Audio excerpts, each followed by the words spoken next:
नमस्कार दोस्तों, कोटड़ा टाइम्स में आप सभी का स्वागत है। जैसा कि आप सभी जानते हैं, मैं झारखंड जमशेदपुर टाटानगर यहाँ पर हूँ ट्राइबल कल्चर सेंटर में। और ये 10वां संवाद का कार्यक्रम चल रहा है टाटा स्टील फाउंडेशन की ओर से।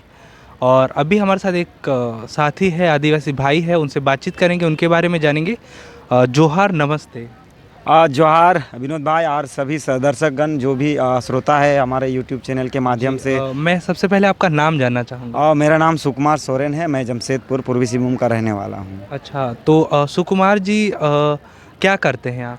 अभी मैं पढ़ाई के साथ साथ सामाजिक व्यवस्था में काम करता हूँ। जो सामाजिक व्यवस्था का हम लोग नाम बोलते हैं माझी परगना व्यवस्था। जी। ये एक संथाल कम्युनिटी को एडमिनिस्ट्रेटिव सिस्टम है जिसके तहत हमारा जन्म से लेकर मृत्यु तक के सभी कामकाज किया जाता है। और इस चीज़ का हम लोग काफ़ी लंबे समय से करते आ रहे हैं, हमारे पूर्वज भी करते रहे। बस उसमें एक चीज़ की कमी थी, जो डॉक्यूमेंटेशन की। कहीं ना कहीं हम डेथ सर्टिफिकेट बनाते हैं, बर्थ सर्टिफिकेट बनाते हैं सरकार के माध्यम से, तो क्यों ना हम अपने ही गांव में उसका पूरा डिटेलिंग रखें।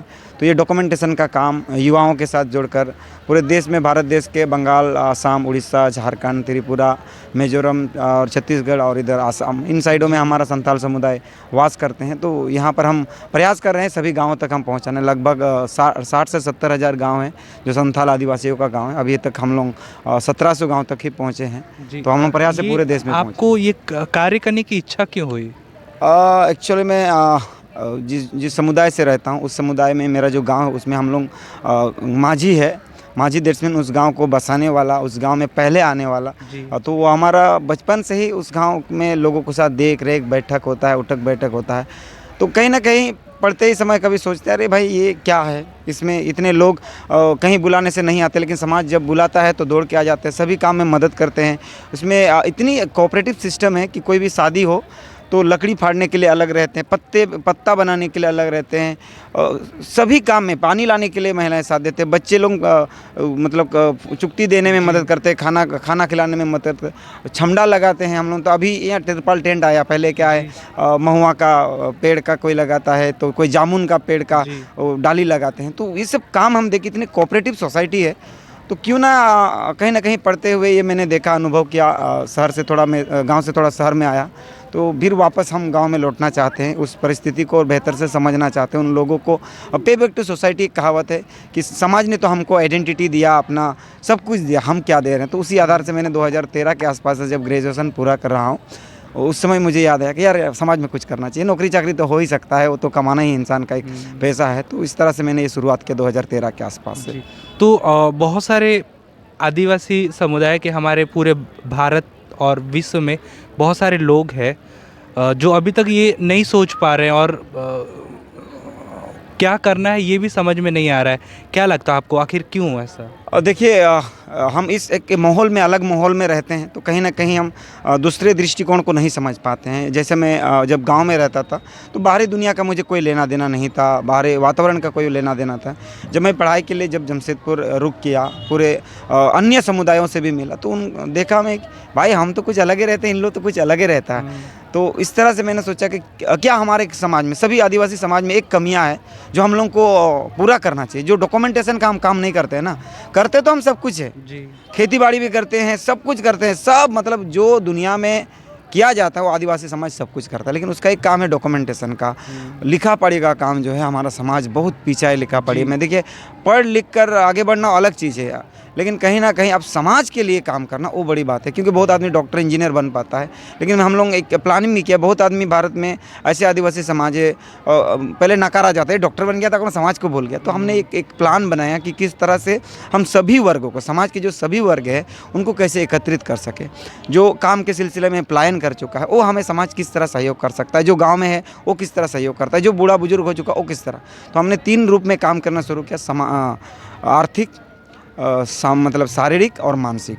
अगर जो हमारे गांव से पलायन कर चुके हैं पैसा कौड़ी कमाने के लिए, या नौकरी लग गया सरकारी नौकरी, तो वो लोग हमें आर्थिक रूप से सहयोग करेंगे। जो गांव में जो लाइब्रेरी बनेगा या कोई अखाड़ा बनेगा जहां पर मीटिंग करेंगे, या कुछ ऐसे जो भी ज़रूरत के सामान, जैसे मादाल होगा, जो भी ट्रेडिशनल इंस्ट्रूमेंट है उसको खरीदने के लिए। तो इस तरह से हम लोगों ने एक शुरू किया था। आज मैं सभी दर्शक जो भी देख रहे हैं, और जो ट्राइब हो, नॉन ट्राइब हो, सभी एक दूसरे से कहीं ना कहीं कनेक्ट होना चाहिए, जो कहीं ना कहीं हम कनेक्ट नहीं होते हैं। शहर के लोग कभी गांव घूमने नहीं जाते हैं और गांव के लोग डरते हैं शहर आने में, किस लिए? क्योंकि एक रिलेशन नहीं होने से कोई भी कहीं नहीं जाएगा। तो इसीलिए मैं चाहता हूं कि जो भी शहर के लोग बसे हैं, आप कभी गांव जाइए, गांव के लोगों से मिलिए, उसी तरह गांव के लोग को भी आप प्रोत्साहित कीजिए कि शहर आइए, शहर में मिलिए, बात कीजिए। तो इस तरह से क्या होगा, शहरी और गांव के वातावरण में एक अनुकूल वातावरण बनेगा। अन्यथा एक दृष्टिकोण बना हुआ है, ये तो शहर का है, इसको क्या पता है, गांव की क्या लेना देना है। उसी तरह गांव शहर वाला भी बोलते हैं गाँव का एक बुड़बक आदमी है, पढ़ा लिखा होने के बाद भी वो तो बुड़बक ही कहलाता है। तो इस तरह से बहुत सारे लोग कुछ काम तो करना चाहते हैं लेकिन उन्हें मोटिवेशन नहीं मिल पाता है। तो आपके लाइफ में कैसे मोटिवेशन आपको मिला और आप ये काम कर रहे हैं?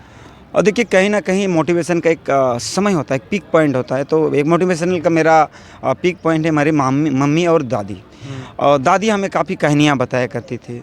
सेम दादी जब बुजुर्ग बहुत ही ज़्यादा कमज़ोर हो चुकी तो मम्मी वो कहानियाँ बताया करती थी। जब जैसे जैसे हम कहीं ना कहीं आप कहानियों से प्रेरित होते हैं, एक माँ बाप के स्ट्रगल को देखते हैं। देखिए अभी ना हमारे पास कॉरपोरेट आया है, उससे पहले तो पूरा आप 100 साल पीछे जाएंगे तो ये जमशेदपुर ही बसा नहीं था। तो उस समय हर आदमी खेतीहारी पर पूरा भेड़ बकरी पालन पर निर्भर था। तो वो देखा, दादी ने बताया कि भाई ऐसा था, ऐसा। हम बोले उस समय में आप लोग ऐसे रहते थे? गांव में बोरा बोरा भरा हुआ चना है, दाल है, आपको कोई चीज़ खाली। हमारे घर में 30-40 साल अगर पीछे जाएंगे तो मेरे घर में नमक के अलावा कुछ नहीं खरीदता था। अगर मतलब ये उस समय में हम लोग राजा वंश मतलब इस तरह का जीते थे। तो ये एक प्रेरित आया। और फिर हमारे सभी लोग, माँ बाप, जब आप गांव के मुखिया रखते हैं तो आपको पूरी तरह से आप ना गाँव के प्रति आपका सोच विचार होना चाहिए था, गांव के सभी लोगों के लिए। तो इस तरह से मेरे परिवार एक मोटिवेट का मेरा केंद्र बना। और इसके बाद जब मैं बाहरी दुनिया में आया, बहुत सारे में से ऐसे लोग आए जो समाज के लिए काम करते। तो मैंने देखा उनके दर्द में, संवाद के माध्यम से भी बहुत सारे लोगों से मिला मैंने। तो एक होता है कि आप मार्केट में जब रहोगे तो आपका वैल्यू रहेगा, आपको वहाँ से सीख भी मिलेगा, आप लोगों को भी सिखा सकते हैं। तो आपको सबसे पहले कि लोगों के साथ मिलना होगा। अगर आप राजस्थान से यहाँ नहीं आते तो शायद हम नहीं मिल पाते। और आप में जो खासियत है, मुझ में जो खासियत है, एक दूसरे से आदान प्रदान नहीं होता। तो कहीं ना कहीं हम मोटिवेट किसी बिंदुओं पर माँ बाप से या परिवार से या दोस्तों से या आसपास के जो भी लोगों से भी हम हो सकते हैं।